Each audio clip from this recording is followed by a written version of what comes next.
Chosen one, lock your focus on my voice right now. That heavy pressure in your chest, the one telling you that you have messed up God's plan, silence it. The enemy is screaming at you today for one reason, and one reason only. He knows what happens tomorrow. It all ends tomorrow. The struggle, the confusion, the warfare. But listen closely, because this is critical. It is not ending because of luck. It is ending because of what you have done. Think back to that moment this week when you wanted to scream, when you wanted to give up, but you stayed silent instead. You did not know it then, but that silence was a weapon. That specific moment of restraint was the act that signed the enemy eviction notice. You did not ruin your destiny, you accelerated it. God blocked everything else you were supposed to do today, just to bring you this verdict. So anchor your spirit, because I am going to read the decree that changes everything. You did not find this recording by accident. The algorithm did not bring you here, the Holy Spirit did. This is a divine appointment scheduled before the foundations of the earth. You are standing at a threshold, and I need you to stay until the very last second of this transmission, because in the next few minutes I am going to hand you the legal decree that cancels the enemy assignment against your life. I am going to walk you through the zero compromise audit so you can see exactly where you won the battle, even when you felt like you were losing. And at the end, we will seal this eviction notice with a prayer that locks the door on your past forever. Do not click away.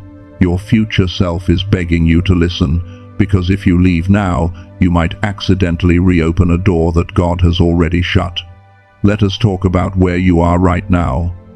I know the atmosphere has felt strange for the last 72 hours. It is not just quiet, it is heavy. It feels like the air before a thunderstorm. Maybe you were sitting in your car yesterday, staring at the steering wheel, unable to turn the key, feeling a wave of exhaustion so deep it felt like it was in your bones. Or maybe you woke up at 3 in the morning this week with your heart racing, scanning the darkness of your bedroom, feeling like something was wrong, but you could not put your finger on it. You feel suspended, like you are floating in a void between the life you had and the life you were promised. And in this void, the enemy has started whispering a very specific lie to you. Listen to your thoughts. He is telling you that the reason everything feels stalled is because of something you did. He is replaying that moment from last week over and over in your mind. That moment when you walked away from that person. That moment when you refused to help because you were too tired. That moment when you just stopped trying. The accuser is telling you that was failure. He is telling you that because of that moment you have disqualified yourself and the blessing has been delayed. But I need you to hear what the scripture actually says about this moment. Look at Nahum chapter 1 verse 9.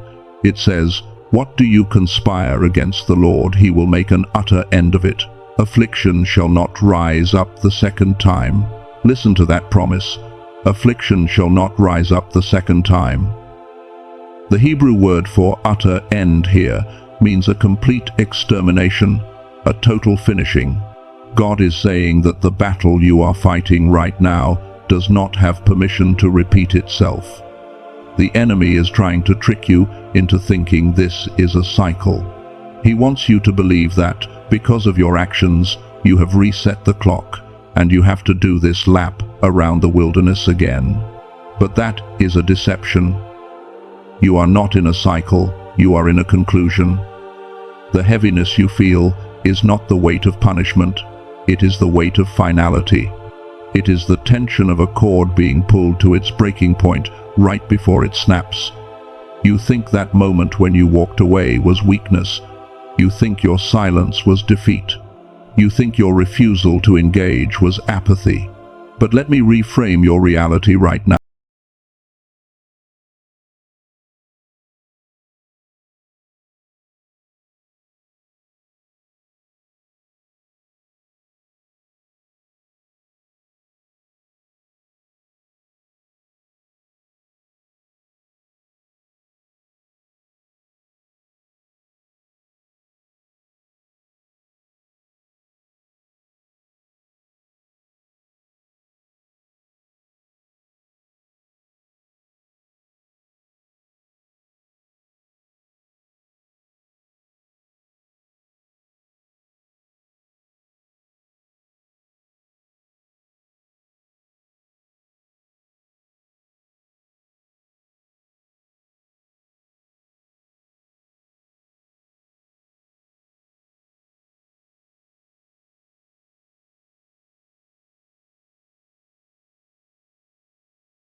That is why the atmosphere is shifting.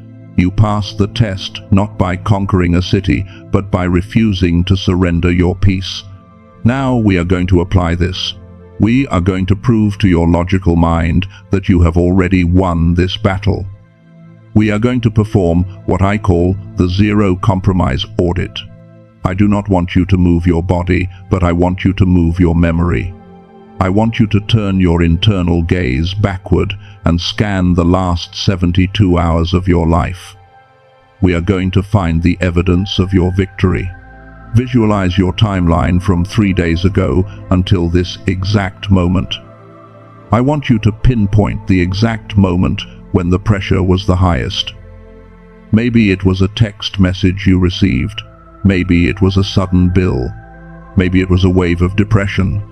Find that moment in your mind. See it clearly. Now, look at what you almost did. You almost sent that angry reply, didn't you? You almost called that person you know you should not call. You almost made a decision out of fear. But then look at what you actually did. You stopped. Maybe you just went to sleep. Maybe you stared at the wall. Maybe you cried. But you did not compromise. You did not sign the agreement with the enemy. In that gap between the urge to react and the choice to stand still lies your victory. That gap is the holy refusal. I want you to mentally take a red stamp in your mind right now. Visualize it. This stamp says void. In your imagination, I want you to bring up the contract. The enemy tried to get you to sign this week the contract of fear, the contract of striving, the contract of returning to your past. See that contract clearly.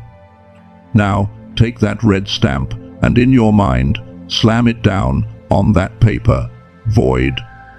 Because you did not react, the contract is null and void. You kept your compromise at zero, and because of that, the enemy has no legal right to touch your next season. You might be thinking that this sounds too simple. You might be thinking that simply not reacting cannot possibly be the key to a massive breakthrough. You might be thinking that you need to do something more active to earn this ending. I understand that doubt. It is human to want to earn your freedom, but you need to see what this looks like in the real world when the stakes are life and death, because theory is nice, but you need evidence. Let me tell you about a man who applied this exact protocol of holy refusal when he had nothing left but $12 and a mountain of debt. And let me show you exactly what happened to his reality. Just 72 hours after he refused to sign the enemy contract, this man was sitting in the parking lot of a grocery store, staring at his banking app on a phone with a cracked screen. He had exactly $12.43 to his name. He had bills due that night. And right at that moment of desperation, his phone buzzed. It was a message from an old business associate offering him a quick job. It was fast money. It was enough money to clear his immediate debt. But there was a catch. The job required him to bend the truth. It required him to cut a corner ethically. It was a gray area. In that moment, his thumb hovered over the reply button. He could feel the sweat on his palms gripping the steering wheel. His logical mind was screaming at him to take it. His survival instinct was yelling that he had no choice, but his spirit felt a check, a heavy knot in his stomach. He knew this was the enemy offering him a counterfeit solution to a God-given problem. So he did the unthinkable. He locked his phone. He did not type a polite refusal. He did not negotiate. He simply deleted the message, threw the phone onto the passenger seat, and sat there in the silence. He drove home with $12. He went to bed hungry. He felt like a failure. But in the spirit realm, alarms were ringing because he had just passed the Daniel test. We need to understand the legal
I need to perform a surgery on your soul right now because there is a secret fear living inside you that you have not told anyone about.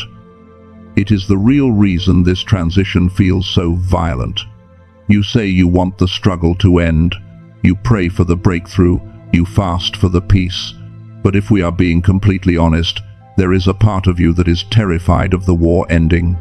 You have been in the trenches for so long that you have forgotten how to be a civilian.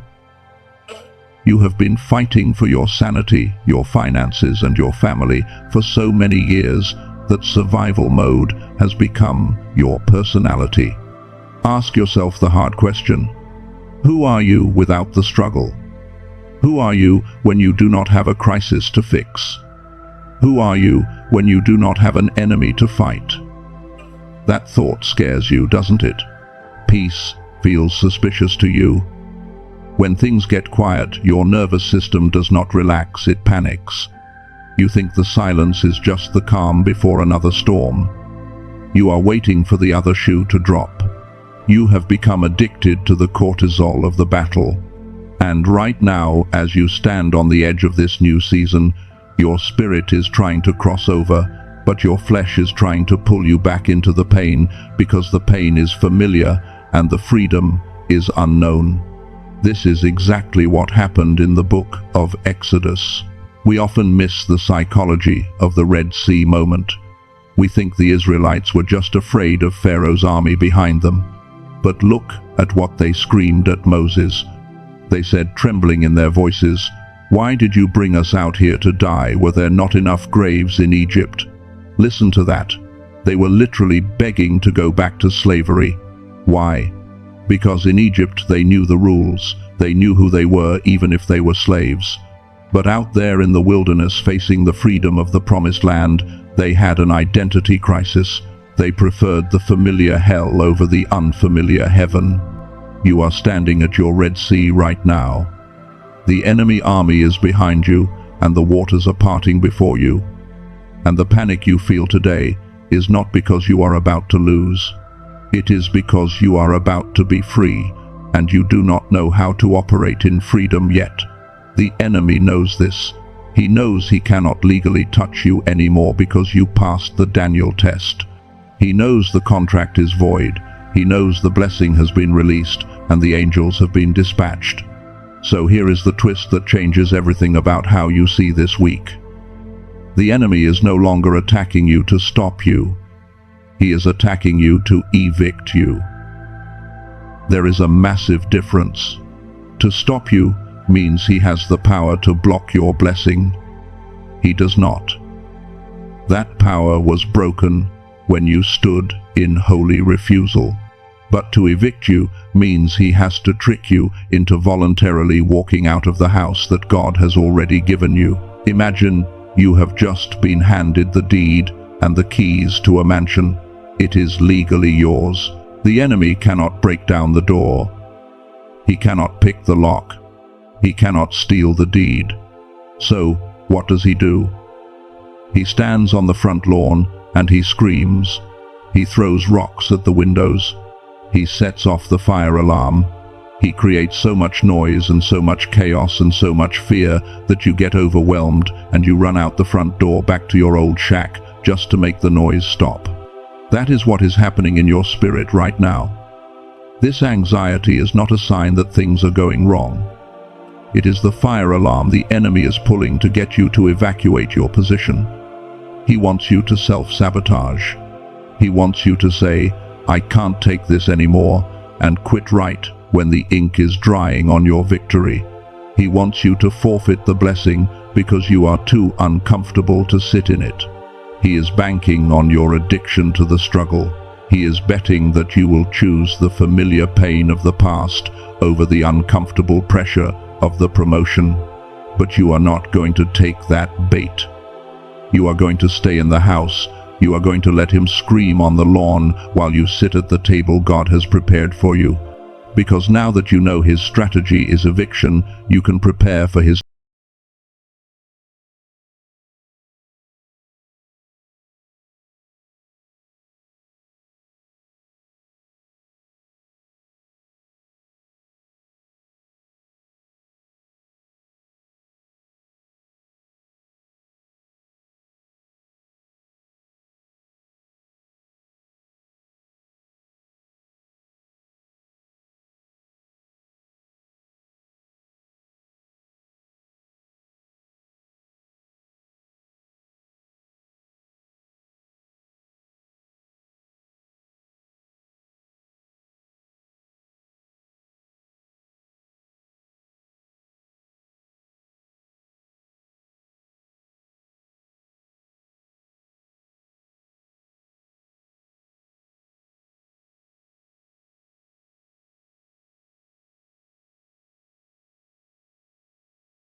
Somatic interference.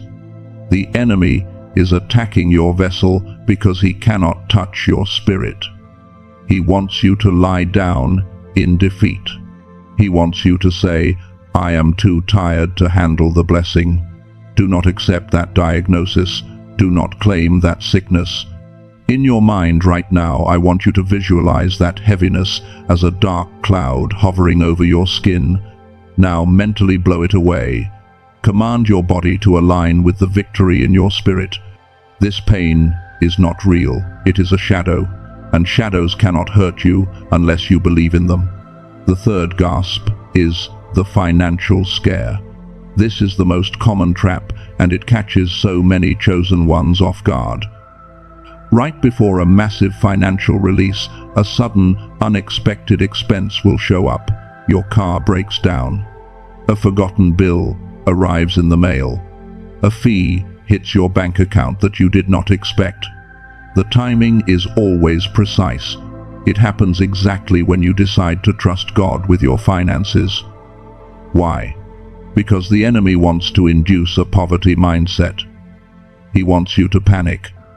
He wants you to clench your hands in fear of lack right before God pours abundance into them. And if you clench your hands in fear, you cannot receive the overflow. See this bill for what it is. It is a distraction. It is a bluff. Do not let your heart rate spike. Look at that expense and mentally label it as paid. It is just the enemy trying to tax a blessing he cannot stop. These first three traps are external. They are annoying, but they are easy to spot once you know the playbook. They are just noise. But the next four traps are much more dangerous because they are internal. They do not attack your wallet or your phone. They attack your subconscious mind. They hit you when you are asleep and defenseless. Specifically, the fourth trap is something that happened to you last night, and you probably dismissed it as just a bad dream, but it was actually a spiritual invasion designed to plant a seed of doubt in your spirit before you woke up. The fourth gasp is the dream attack. This happened to many of you last night. You went to bed feeling hopeful, but you had vivid, chaotic dreams. Maybe you dreamt you were lost in a maze, or you were back in a house you lived in 10 years ago, or you were being chased by something you could not see. You woke up feeling drained instead of rested. You woke up with a heavy cloud of confusion hovering over your mind. This is strategic. The enemy knows he cannot get to you when you are awake and guarding your thoughts, so he tries to invade your subconscious while you sleep. He wants to plant a seed of fear before your feet even hit the floor. Do not analyze these dreams. Do not Google their meaning. They are spiritual spam. In your mind right now, I want you to visualize a delete button. See those confusing images from last night and mentally press delete. They have no authority over your day. The fifth gasp is the isolation pressure. In the next few hours, you are going to feel intensely lonely.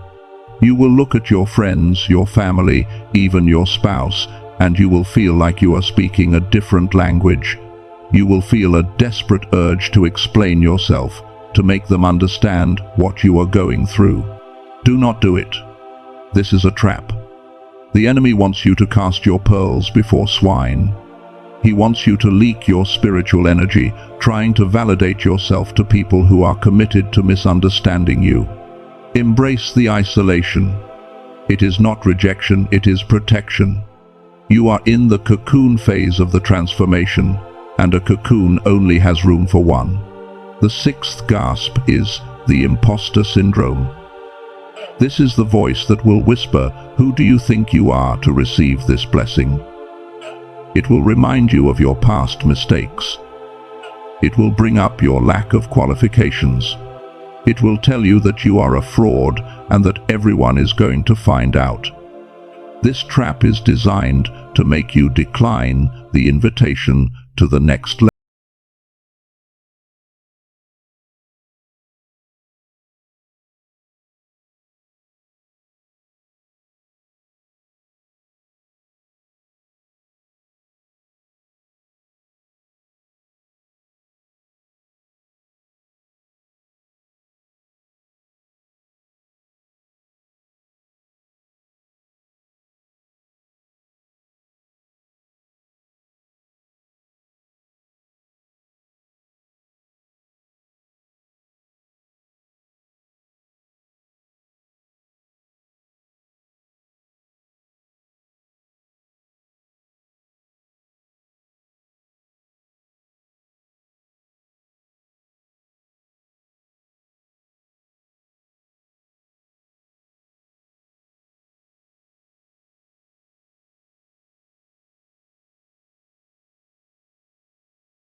You need to sow a seed of faith to bridge the gap between where you are and where you are going.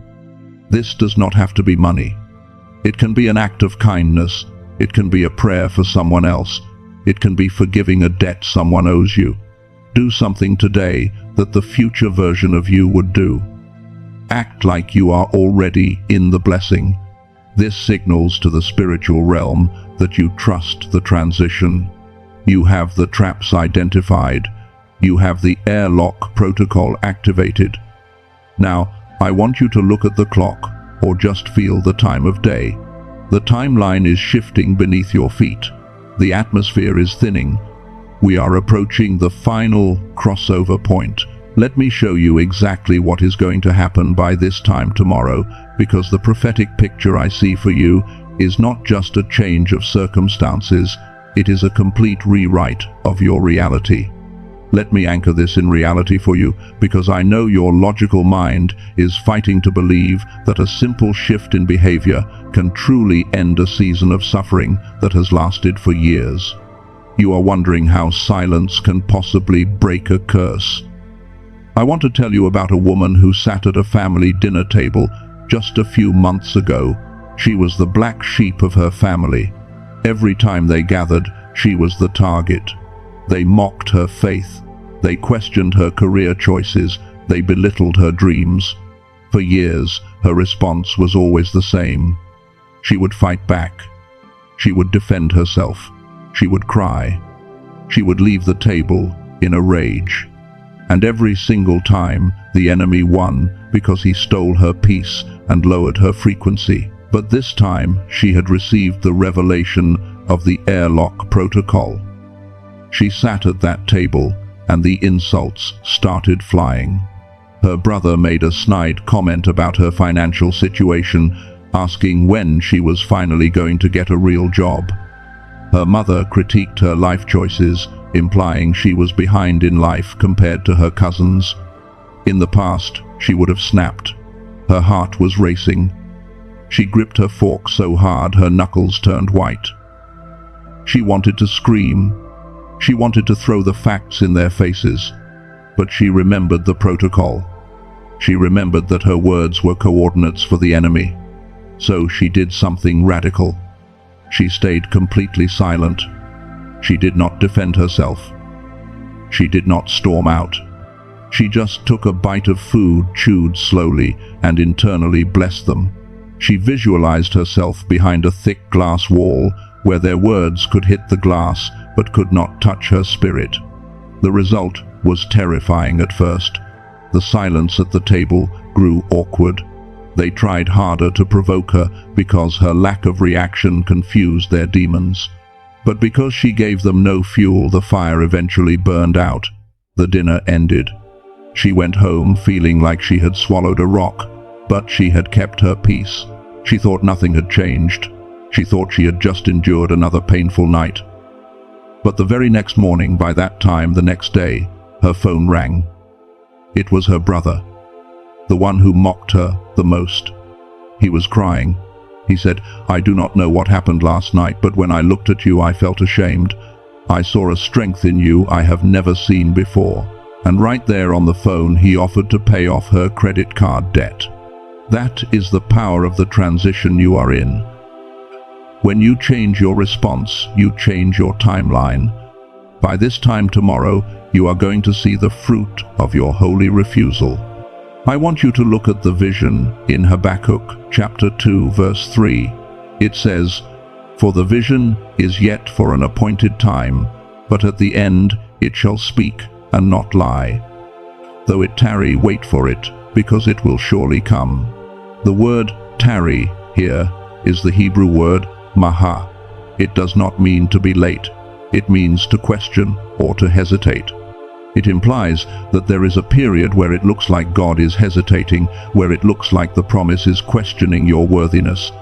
That is the airlock phase. That is the silence you are in right now. But the verse promises that at the end it shall speak.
you are standing in right now.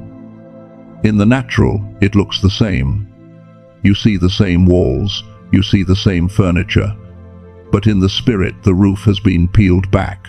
There is a pillar of fire connecting where you stand straight to the throne room. You are no longer in your bedroom. You are no longer in your car. You are standing on holy ground. The atmosphere around you is thickening. If you feel heat in your hands, that is real. If you feel a tingling on the back of your neck, that is the atmosphere shifting. The angels that have been assigned to your case are stepping closer. I speak to the spirit of heaviness that has been sitting on your chest for the last 40 days. I know you are there. I know you have been suffocating this chosen one, making them feel like they are drowning in dry land. But your time is up. In the name that is above every name, I command the spirit of heaviness to loose its grip right now. Exhale. I want you to literally blow the air out of your lungs. Push it out. That heaviness is leaving. It cannot stay in the presence of the King. I speak to the spirit of confusion that has been clouding your mind, making you doubt your own sanity. The one that wakes you up at 3 in the morning with racing thoughts. We serve you an eviction notice right now. Clear out. Get out of their mind. Get out of their dreams. Get out of their nervous system. Peace is returning to this vessel.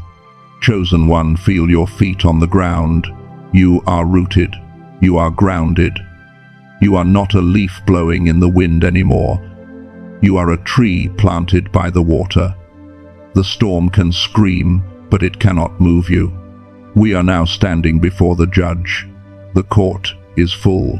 The cloud of witnesses is watching.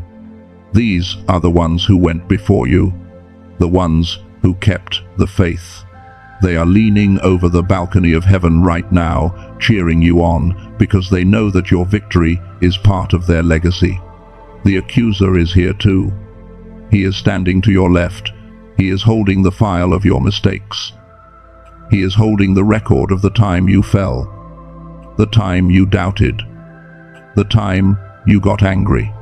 He is ready to read the charges. He wants to argue that you do not deserve the breakthrough ending tomorrow. He wants to argue that you are disqualified by your past. But we have a silencer. We have an advocate who steps forward. He places his hand on your shoulder. Feel the weight of that hand. It is not heavy. It is warm. He looks at the judge and he points to the blood on the mercy seat. He says, "This one is mine. The debt has been paid." The file the accuser is holding is outdated. It was cancelled at the cross, and it was ratified by the holy refusal of this chosen one this week. The judge is nodding. The gavel is raised. The atmosphere is ready for the decree. We are not asking God to do something He has already done. We are agreeing with what has already been written. We are about to open your mouth and speak the legal language that dismantles the enemy infrastructure in your life. I want you to speak this out loud if you can, or scream it in your spirit. We are going to address every trap, every lie, and every chain, one by one, and we are going to watch them shatter in real time. Now that the atmosphere is cleared, we move to the dismantling. We are going to go down the list of the 7 last gasps that the enemy tried to use against you this week, and we are going to break their legal right to exist in your future. Open your mouth and agree with me. If you cannot speak loud, whisper it. If you cannot whisper, scream it in your mind. I address the first trap, the recall. To every spirit of the past, every ex-lover, every toxic friend, and every old failure that tried to resurface in the last 24 hours to drag this chosen one back to Egypt. I serve you a restraining order right now. You have no jurisdiction here. The version of them that you knew is dead.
comes, we refuse the counterfeit.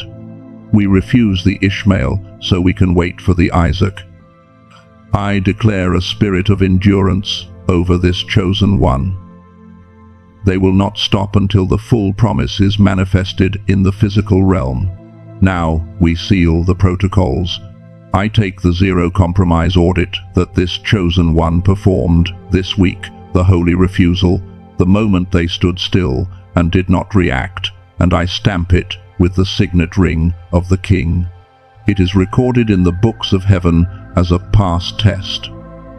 Because they refuse to compromise, the enemy has no legal entry point. The breach is repaired.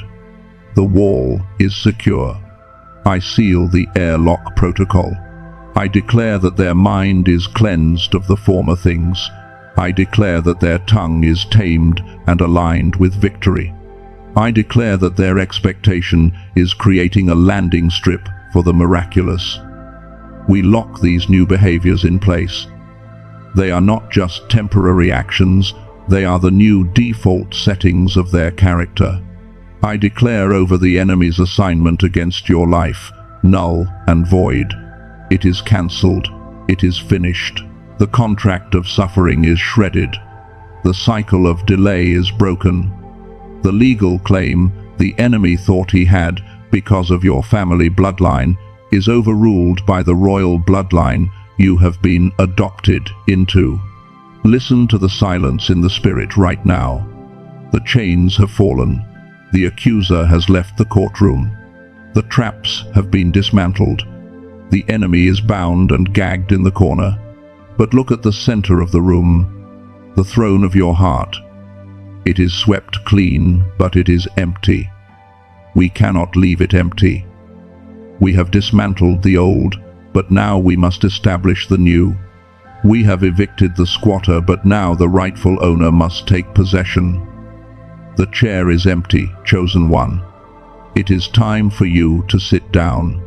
It is time for you to put on the crown of your new identity and issue the first decree of your new era.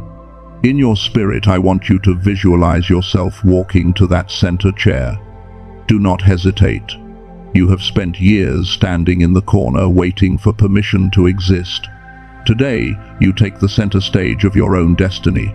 Sit down. Feel the weight of your authority settling upon you. This is not a chair of rest, it is a chair of rule. You are no longer a victim of your circumstances. You are the governor of your atmosphere. I want you to feel something heavy settling on your shoulders right now. It is not the spirit of heaviness we just cast out. It is the mantle of the chosen one. It feels like responsibility mixed with power.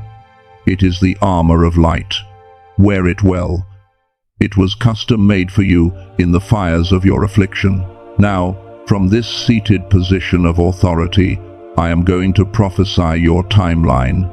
I am going to speak into your immediate future because faith needs a target. Receive these words not as wishes, but as coordinates for your reality. I decree over your next 24 hours that you will experience a supernatural silence. The chatter in your mind will stop. The anxiety in your chest will vanish. The enemy will try to knock on your door, but he will find the locks changed. You will wake up tomorrow morning with a song in your spirit and a clarity you have not felt in years.